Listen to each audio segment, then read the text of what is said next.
The Riddlewood series. The Quilt That Remembered. Chapter 1. The Attic That Sneezed. The attic had never sneezed before. It was a dry, dusty sort of place, full of cobweb trunks, half-forgotten broomsticks, and jars labeled things like moonfluff and regretberry. Wren Thistlewick had climbed its creaky ladder many times, usually in search of old books or peculiar buttons. But today, as she reached the top rung, the attic let out a loud, unmistakable achoo. Wren blinked behind her oversized glasses.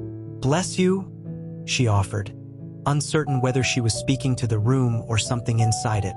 The sneeze had stirred the dust into swirls, and in the golden afternoon light, it looked almost like the attic was exhaling memories. Wren stepped carefully across the floorboards, her satchel bouncing against her hip, and followed the trail of floating motes to a trunk she didn't recognize. It was squat and square, with brass hinges shaped like sleepy eyes. A faded label on top read, "For when remembering is ready." Wren knelt beside it. "Well," she whispered, "I suppose I'm ready." The trunk creaked open with a sigh, and inside lay a quilt.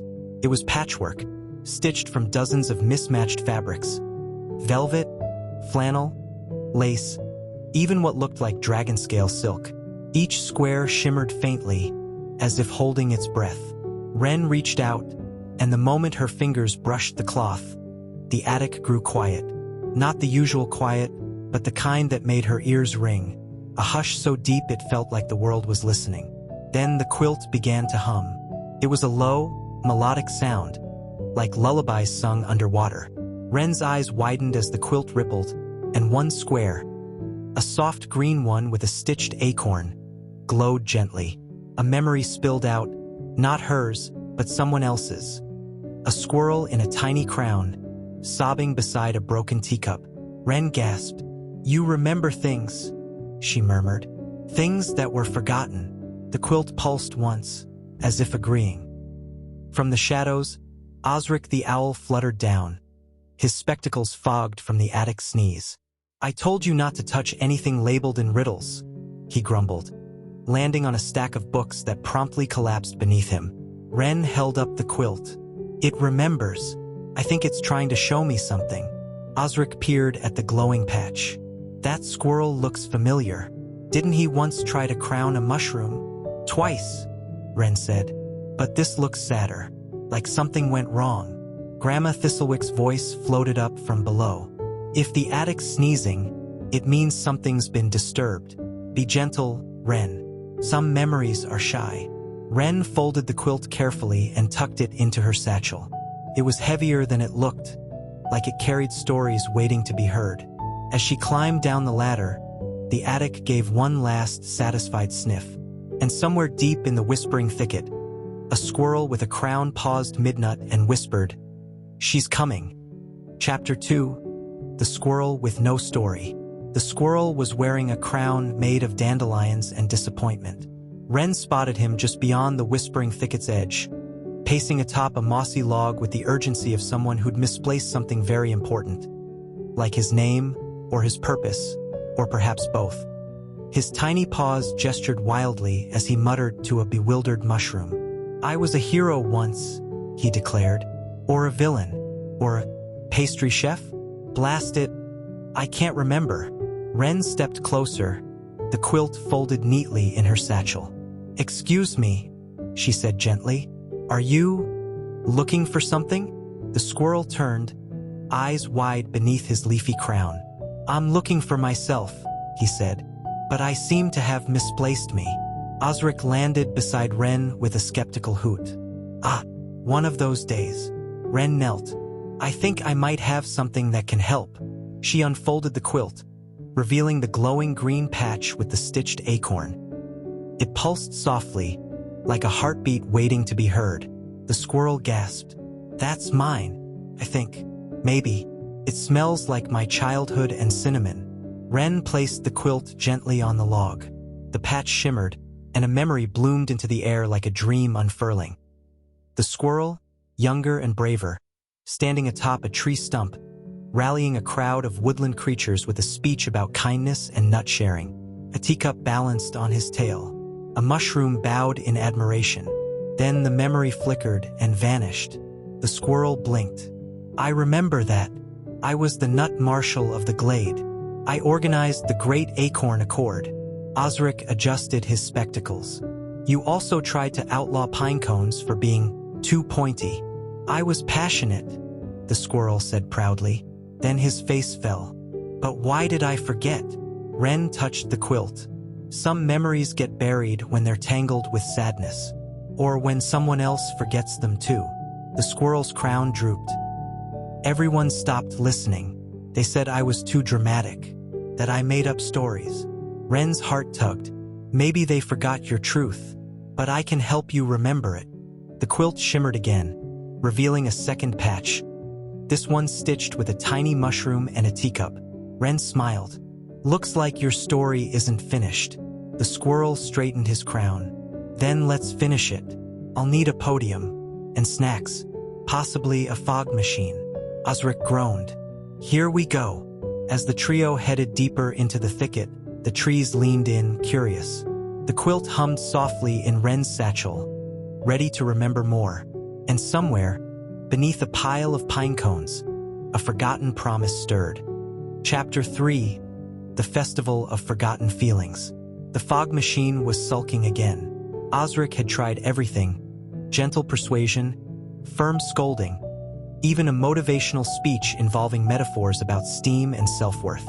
But the machine remained stubbornly silent, emitting only the occasional puff of mint-scented mist and one dramatic sigh. Nutley the squirrel paced in front of his makeshift podium, which now included a banner reading "Feelings are acorns of the soul." His dandelion crown had been upgraded with a single feather and a sprig of rosemary, which he claimed symbolized emotional seasoning. Wren sat nearby, the quilt draped across her lap. 3 patches now glowed softly: the acorn, the mushroom teacup, and a new one stitched with a fog machine and a heart. She traced the threads with her finger, and the air shimmered again. Another memory unfolded. Nutley, younger and hopeful, standing in a clearing surrounded by empty chairs. He held a scroll in one paw and a teacup in the other. Rain fell gently. No one came.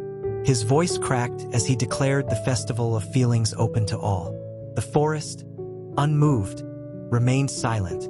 Nutley watched the memory with wide eyes. I remember now. I tried to make space for sadness and joy and everything in between. But they laughed, said squirrels should stick to nut logistics. Osric tilted his head. You were ahead of your time. Most creatures prefer their emotions bottled and alphabetized. Wren leaned forward.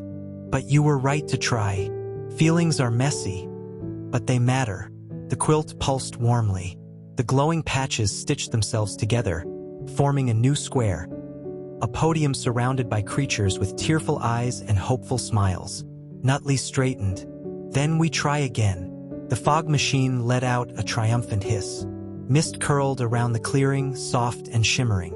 Creatures began to arrive. Hedgehogs with handkerchiefs, raccoons clutching journals, even a bashful badger wearing a "Feelings are valid" badge. Nutley stepped onto the podium. Friends of the forest, mushrooms, owls, sentient pastries.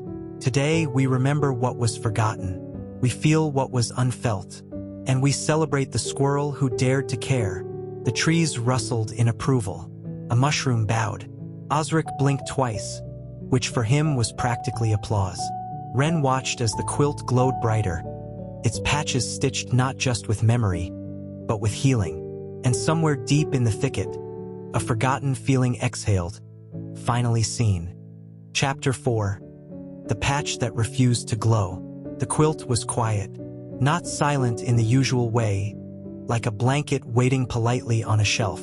It was the kind of quiet that felt stubborn, like a secret holding its breath.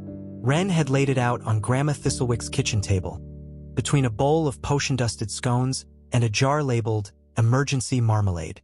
3 patches still glowed softly, but one square, stitched from faded velvet and shaped like a closed eye, remained dim. Gramma peered at it over her teacup. Ah, a shy memory. Osric, perched on the sugar jar, squinted. Or a guilty one. Wren traced the velvet patch with her finger. It was cool to the touch, like moonlight on stone. Why won't it speak? Gramma stirred her tea with a spoon that occasionally hummed in harmony. Some memories need more than curiosity. They need trust. Wren leaned closer.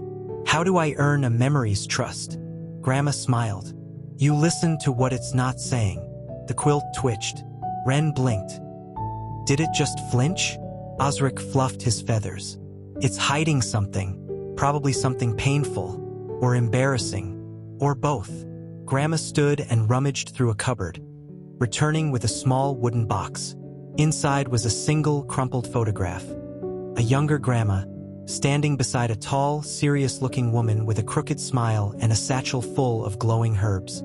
My sister, Gramma said softly. We had a falling out, over a spell, over pride, over something neither of us could quite name. Wren looked up. Is this her memory? Gramma nodded. I stitched it into the quilt years ago, but it never glowed. Not until you came along. The velvet patch pulsed faintly, once, then again. Wren placed both hands on the quilt. I'm ready to listen. The kitchen grew still. Even the spoon stopped humming. Slowly, the patch began to glow. Not brightly, but like a candle flickering in wind. A memory unfolded. Two sisters in a forest clearing, arguing over a spell that could mend broken things. One wanted to use it on a shattered friendship. The other feared it would erase the pain, not heal it. The memory faded, leaving behind a soft ache. Gramma wiped her eyes. We never finished that spell. Wren looked at the quilt. Maybe we still can. Osric cleared his throat. I suppose I'll need to fetch my reconciliation feathers. Gramma chuckled. And I'll need to bake something brave. The velvet patch glowed steadily now, no longer hiding. And somewhere in the thicket, a forgotten apology stirred, ready to be spoken. Chapter 5. The Spell That Mended. The spell was written in crumbs. Wren Thistlewick had spread out a tray of cinnamon scones, each one dusted with a different rune. I find pastry-based incantations more digestible, she said, winking. Emotionally and otherwise. Wren sat beside her, the quilt folded neatly in her lap. The velvet patch now glowed steadily, stitched with a new symbol. Two hands reaching across a river of stars. Pulsed gently, like a heartbeat remembering how to hope. Osric perched on the windowsill, watching the sky darken into a soft twilight.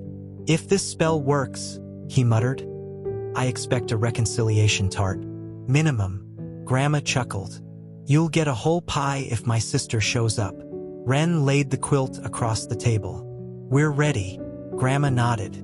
Then let's begin. The spell was simple but not easy. It required three things: a memory willingly shared, a truth gently spoken, and a promise not to rewrite the past, but to walk beside it. Gramma placed the photograph of her sister on the quilt. I was proud. She was stubborn. We both were scared. Wren added a sprig of rosemary from Nutley's crown. Emotional seasoning, she whispered. Osric dropped a single feather. For flight, or forgiveness. The quilt shimmered. The velvet patch brightened, and the room filled with a soft, golden light. The air smelled of rain and old laughter. Then, a knock at the door. Gramma froze. It can't be. Wren opened it slowly. There stood a tall woman with twinkling eyes and a satchel full of glowing herbs. Her smile was crooked. Her hands were flour-dusted. I smelled scones, she said. Gramma stepped forward. I saved you one. The sisters stood in silence. Then, without a word, they embraced. The quilt pulsed once, then settled. Its patches no longer glowed. They shimmered quietly, like stars content to rest. Wren watched, heart full. She didn't need to speak. The magic had already listened. Osric sniffed. Well, that was disgustingly touching. Gramma's sister laughed. You must be the owl. I'm the reasonable one, he said. They're all emotionally reckless. Wren smiled. We're just remembering. Outside, the whispering thicket rustled in approval. A breeze carried the scent of cinnamon and closure. And somewhere deep in the forest, A forgotten spell stitched itself whole. If you've enjoyed this installment of the Riddlewood series, please like and subscribe for more.